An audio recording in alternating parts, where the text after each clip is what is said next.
Bijan Robinson. How you doing? This is Terry Fontenot with the Falcons. Yes, sir. Yes, sir. We're gonna pick you right here, man. Hey, let's go. Thank God, man. Welcome in, Falcon fans. It's your boy Bryce Lewis, and we're gonna do a little NFL Falcons draft recap right now. We're gonna talk about all the picks the Falcons have made. The draft, by the time of this, I'm shooting this, is not done, but they've gone through their first through fourth round picks, so we don't have any picks unless they trade up into the from the seventh round. So as far as I know, we'll go ahead and get this out to you guys and give you my analysis and my thoughts on the picks we've made so far. Let's just go ahead and dive right into it. We got to start with their first pick, the 8th selection in the first round. Running back from Texas, Bijan Robinson. Some people consider him the best running back in a few years, maybe since the Saquon Barkley draft, but also the best player in this draft in general. And I think a lot of people were split on this. I mean, there are so many directions the Falcons could have went. They could have went pass rusher. They could have went wide receiver. They could have went offensive line. They could have went, even cornerback. But they went running back. I know a lot of people feel like it wasn't need. We had the second best rushing attack. Why would we do it? And the reason why is creativity, explosiveness, and versatility. That's why Bijan Robinson was drafted by these guys. Arthur Smith mentioned in his post-conference after drafting, listen, we can use 22 personnel. You can put him at fullback. You can put him at running back. You can put him in the slot. You can put him all over the place. You can have him and Algier on the field at the same time. There's so much you can do with Bijan, and I think that's why the appeal of him was so great to this team, because Arthur Smith is an offensive mind. And listen, we've seen what he's tried to do over the last couple of years with Felipe Franks and trying to have this wildcat-like offense that hasn't really had much success. But now with Bijan Robinson, they'll be able to really just, like I said, move him all over the field. You have him and Cordell Patterson, who also was a former wide receiver, so you could do a lot with them. And this also, I think, takes the load off CP, because Algier and Robinson are probably going to get most of the running back carries, and then you may have Cordell come and spell a little bit in the running game, and also you want to use him in the receiving game as well. So I think what they have is just a bunch of versatility at running back between Bijan and CP, and then you had Algier, who's like a bowling ball, just going down, going through the gaps and just punishing defenders. So I mean, realistically, they've just made their rushing attack and then their offense in general that much more explosive and that much more versatile. And defenses have to game plan for Robinson. They have to know where he is on the field at all times. Is he lining up as a running back? Is he in a two-back situation? Is he going out into a pass route? Is he in the slot? They may even put him outside from time to time. You just don't know. And I think Arthur Smith and Terry really just like being able to add that wrinkle to their offense and just create some unpredictability within the offense. Because the one thing is, you don't want the defenses to key in what you're doing. You want to make tough matchups for the defense to try to defend you. And they're giving Ritter everything they need for him to be successful in his first year being the starting quarterback, unless something changes between now and then. So, it's a big pick. I know, like I said, a lot of people weren't feeling it at first, but at the same time, some people think he's the best player in this draft in general. So it's hard to go against the guy, even though you may not feel like he was the most needed with that kind of talent. If Bijan comes out and balls out and he's a Pro Bowler and he's 1,000 yards and beats defenses, we're not going to be complaining about the pick when it's all said and done. And so Bijan Robinson has a lot of hype coming into ATL. I think ATL will embrace him, because I think, like I said, a lot of people don't have an issue with Bijan. They have an issue with maybe they didn't like the pick there, especially at 8, especially the way running backs are valued nowadays. I think a lot of people just weren't sure, was this the right direction to go in with him? But they went ahead, they made the pick, and they feel pretty good about it. I think, like I said, from the post-game press conference, they feel pretty darn good about what they did, and they're hoping that Bijan could continue to just add that excitement, unpredictability to their offense. So I think that's the biggest thing realistically that they're hoping for, and they're really just trying to get the most out of it. So that'll be big. But now we got to get to the second round, and Falcons actually traded up to this pick 38 and drafted Matthew Bergeron. Hopefully I'm saying that right. If I'm getting it wrong, that's my bad. He's a native of Quebec, so he's Canadian. So that's obviously, really interesting note. But a lot of people actually had Matthew. Some guys had him as their second best guard in this draft, maybe third best guard. Highly regarded guy. He played tackle, who in Syracuse, and people think he can come inside to guard. And that's where I think that's where he's projected at this level, and that's what the Falcons are using him for. The Falcons had a hole at the left guard spot. They've kind of been rotating through guys at that position for the last couple of years, and I think they want to solidify that spot, and they feel like Matthew can do that for them. And I think, I think that is the big thing for the Falcons right now, is just solidifying that line of scrimmage. The line of scrimmage is important to this regime. They have clearly made that clear this offseason more than anything. They signed McGarry. You locked up Lindstrom. You still have Jake Matthews. I'm assuming you're still going to go with Drew Dahlman at center, a guy that they drafted in part of this current regime, not the Thomas Dimitroff regime. And now you drafted this guy. Now this entire offensive line, projected offensive line, will probably be all part of the Terry Arthur Smith regime. Physical guy, can road grade. I've heard a lot of different things, but common consensus I'm hearing he's a better run blocker than pass blocker right now, which, again, one thing about this regime, they believe in coaching. They believe they can coach him up, get him to a point where he can maybe be better in pass blocking.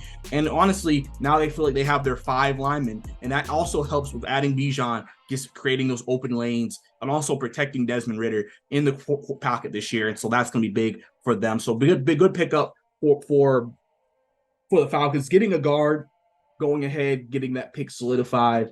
And, just hopefully, what I'm saying, he can come in and maybe have a long career. He's a plug and play starter.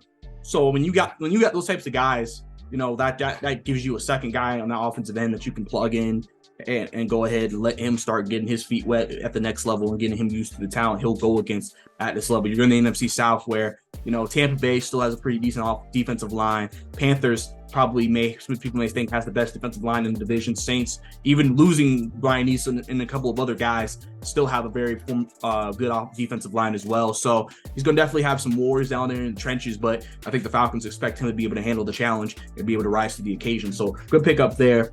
And then we get to the third round. This is probably a pick that some people were kind of also iffy about. Zach Harrison from Ohio State, a guy who some people feel like maybe was drafted a little bit too high. He's a very raw talent. He clearly needs development. A lot of people at Ohio State feel like he didn't really reach his full potential of what he could have been. But I think this is a Ryan Nielsen type of player. Long guy, heavy hands. I think, this is a developmental. He may not play a lot. Kind of like how D'Angelo Malone didn't play a lot last year. That might be Zach Harrison this year.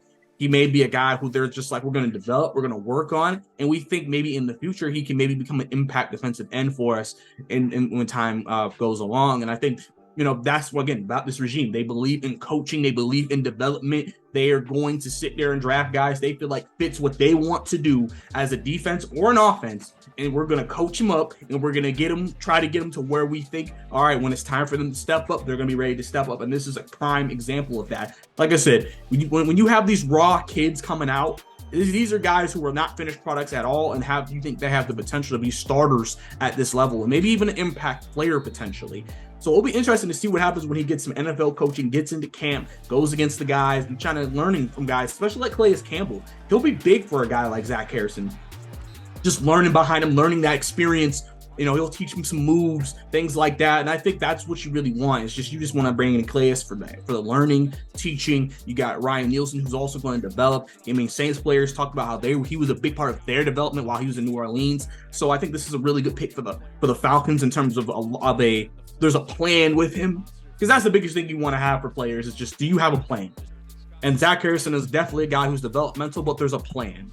And they believe that they're going to give him the resources and the people around him to be able to reach the potential that people didn't think he reached at Ohio State. So I think that's going to be big for the Falcons to make sure they get on him, get his engine going. And I think he can end up being a really solid pick for this team moving forward. So good pick up there. And then their 4th round pick. Some people consider this one of the biggest steals of the draft. Clark Phillips III from Utah, drafted by the Falcons in the 4th round. He was a top 5 recruit coming out of high school, went to Utah. Guy, very instinctive guy, ball hawk, I believe. I believe he had a total of 9 interceptions during his career, 4 taking back the pick sixes. Just a guy who's very, he's in the Pac-12. They have some really good receivers. Obviously, if you want to go back, maybe watch a couple of games against some of the better passing offenses, they played USC twice with Caleb Williams and Jordan Addison. That could be a game that you watch. Phillips was on Addison a good bit in that game. He's a guy who really played really well. I feel like he fits what they want in terms of cornerback for the most part. Really solid pickup. Like I said, people feel like he's a steal at this pick. And, people just feel like, this entire secondary has really been revamped. You got AJ, you still got guys like Darren Hall and D. Alford. You cut Casey Hayward, but you brought in Jesse Bates. You've brought in Mike Hughes. You've traded for Jeff Okudah. You've made a lot of difference. Now you drafted Clark Phillips. There's going to be a lot of competition at the defensive back spot. And so there's going to be a guy who maybe was on the team last year or they signed this year that may not even play this year for the Falcons when training camp is done, just because there's so much competition. But I think with Clark Phillips being regarded so highly, some people had a second-round grade on him. He's a guy who could be, again, if Jeff Okudah maybe doesn't work out or potentially, maybe he'll be the nickel guy. Clark Phillips could step in and be that guy. So I think, like I said, solid pickup for the Falcons. Again, good value in the 4th round to get a guy like this. And, I expect him to be in there competing right off the bat with the rest of the guys and just trying to, again, show why people thought maybe he would dropping to the 4th round was a steal. So that's obviously big for the Falcons as well. And like I said, they don't really have any other picks right now until the 7th round. So we'll keep an eye on that. But I just wanted to get this out to you guys and let you know my thoughts initially on the picks. Let me know what you think about some of the draft picks the Falcons have made. Like I said, Bijan just gives that versatility, explosiveness to this offense. A guy who can take who's a home run hitter, who can take it any play and make big plays. You got Matthew Bergeron, like I said, solid player who people think can transition to a guard at this level. He translates to a guard at this level. And people think he can be a solid plug and play guy and maybe be a starter for 10 plus years. Zach Harrison, developmental guy, may not play a lot in this first year, but a guy they'd probably expect to develop into a really strong player, especially at the end position for years to come. Ryan Neeson and then Calais Campbell will be working with him. And then obviously Clark Phillips, like I said, a steal, could be a potential quarterback starter for this team. A lot of guys feel like he has the potential to be that. Right now, he might play nickel because that's really the biggest spot you would say is the biggest question for the Falcons right now. Who's going to be that nickel guy with Isaiah Oliver leaving in free agency? But they feel like maybe Clark Phillips can come in and fill that role. And we'll see if anything else happens. Obviously, there's still some decent free agents out there the Falcons can look at. We'll see how they want to round out this team as we get closer to training camp. But we're just going to have to keep an eye on everything that happens and believe in Terry Fontenot and Arthur Smith. Like I said, some people are going to love it. Some people are going to hate it. It's just part of the draft process.